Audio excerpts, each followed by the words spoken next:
데일리 묵상, 오늘은 사무엘하 19장 말씀 함께 나누려고 합니다.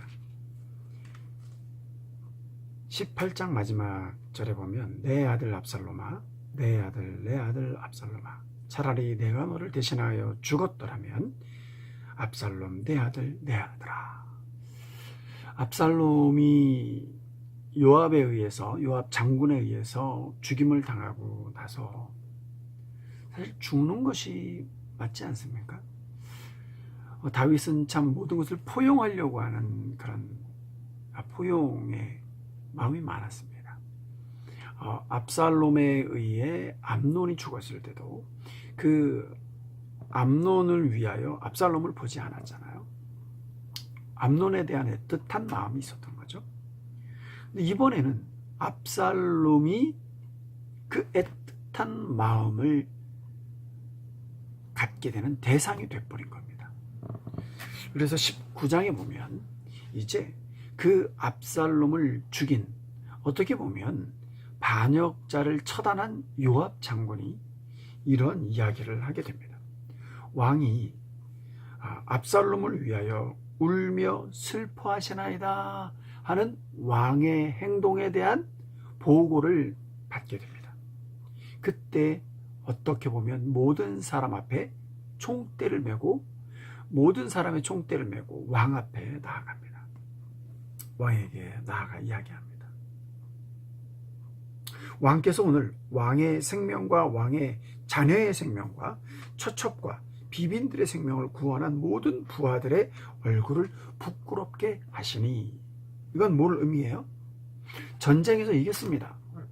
전쟁에서 적과 싸워서 이겼습니다. 그런데 그 적을 두둔하고 있는 다윗 왕의 모습을 보면 지금 적을 제압한 장수들과 그의 수하들, 다윗의 수하들이 지금 다윗 왕의 압살롬아, 차라리 내가 죽고 내가 살았더라면, 내가 네 대신에 죽었더라면 하는 이 말 속에 깊은 반감의 마음이 담겨져 있었습니다.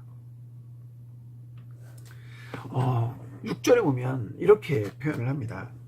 부하들을 멸시하심을 나타내십니다. 요압과 요압의 수하들, 그리고 다윗의 부하들 모두를 3진으로 나누어서 전투를 하지 않았습니까? 3진으로 나누어서 전투했던 모든 부하들을 부끄럽게 여기게 만든다는 거예요. 그러면서 다윗 왕에게 이렇게 얘기합니다. 아무도 당신과 오늘 밤 머물지 않을 것입니다. 당신이 계속해서 지금과 같은 행동을 하신다면 그 화가 왕이 젊었을 때부터 지금까지 당하신 모든 화보다 더욱 심하리이다. 어떻게 보면 지금 압살롬의 반역을 지지했던, 오늘 성경에 보면 압살롬에 대해서 기름 부었다는 이야기가 나오지는 않습니다. 여러분, 사무엘하, 역대상하 대부분 다 다윗 왕의 역사의 흐름의 이야기입니다. 그러니까 다윗 왕이 승자죠. 그래서 다윗 왕 중심으로 모든 것이 글의 진행, 또 역사가들의 관점이 다윗 왕을 중심으로 기록이 됩니다. 그래서 특별히 이 사무엘 하에 압살롬의 왕권을 위임받았다고 하는, 왕권을 위임받았다고 하는 것은 백성들이 제사장을 통해서 압살롬에게 안수를 해주는 거예요. 기름 부어주는 거거든요. 근데 그 기름 부어줌의 기록이 나오지 않는다는 거예요.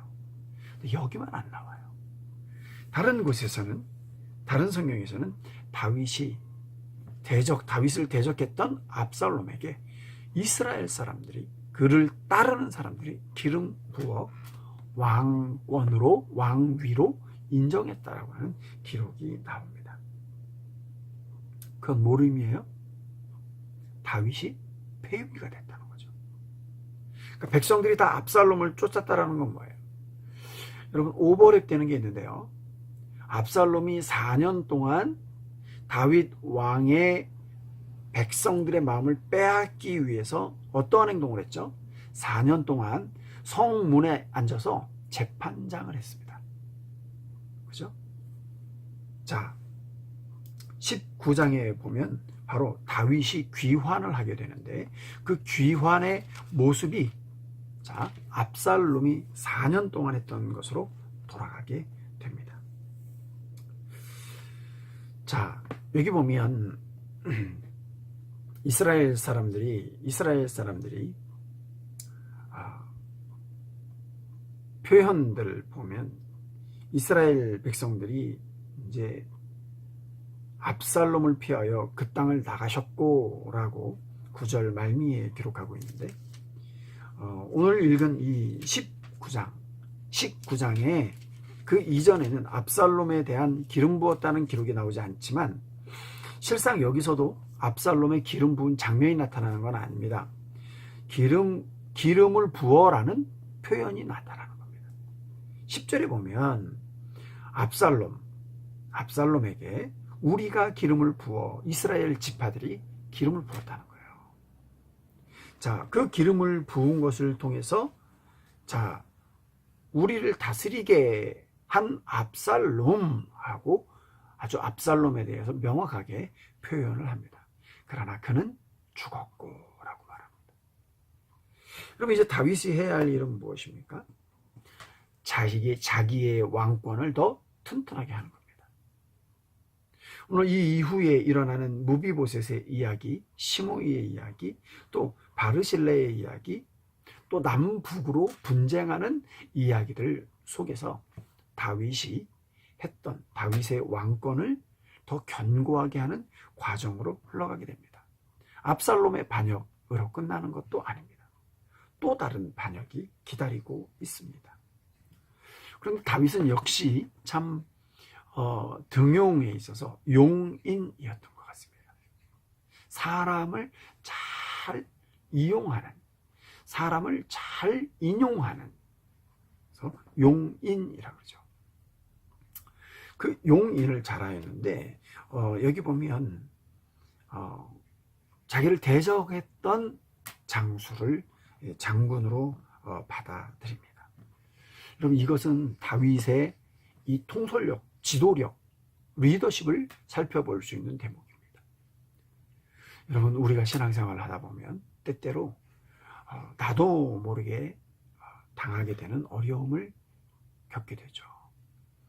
다윗은 어땠을까요? 얼마나 참담했을까요?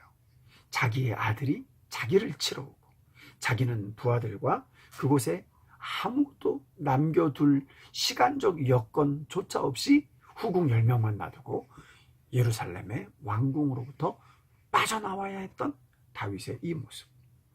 여러분, 우리는 이러한 모습 속에서도 다윗이 리더십을 발휘하는 모습을 살펴보아야 합니다. 왜냐하면 신앙생활은 이러한 다윗의 리더십, 또 그 전쟁에서 다윗이 요압 장군의 손을 빌었지만 요압이 압살롬을 제거함으로 말미암아 갖게 되었던 그 승리, 그리고 이스라엘 백성들을 더 견고하게 하고 왕이 성문에 나가 성문에 앉으셨다 하는 이야기를 듣고 백성들이 왕 앞으로 나옵니다. 그건 뭘 의미하냐면 왕이 성문에 앉으셨다는 것은 공식적인 업무를 시작했다는 것을 말합니다. 왕이 공식 업무를 하셨다라고 하는 것은 왕에게 솔로 압살롬이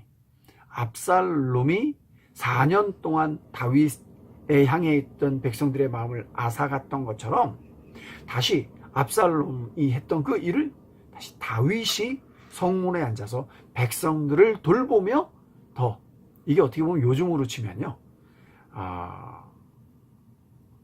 대통령이 아주 일선 구청이나 동사무소에 가서 일일 체험하는 거하고 비슷하겠죠. 그러나 이건 실제적으로는 다윗이 그러한 일들을 처리했다라는 것을 말합니다. 왕의 공식 업무에 복귀했다라는 것을 말하는 것이죠. 여러분, 우리가 하나님을 섬길 때에 하나님을 섬기면서 우리도 모르게 당하게 될 모든 어려움 속에서 여러분, 믿음의 리더십을 갖기 바랍니다. 그리고 믿음의 균형 감각을 가지고 오늘 다윗이 이 엄청난 일, 아들을 잃은 아비의 마음 어찌 슬프지 않겠습니까? 그러나 정신을 차리고 나라를 굳건하게 세우는 일, 자기의 직무에 복귀하는 그 일, 이 모든 것을 통해서 다윗과 같은 저와 여러분의 끊임없는 견고한 믿음이 성숙되고 성장되어 가고 자라나가는 그러한 다윗을 닮은 우리 그리스도인들이 되기를 바랍니다. 오늘 데일리 묵상 여기까지입니다.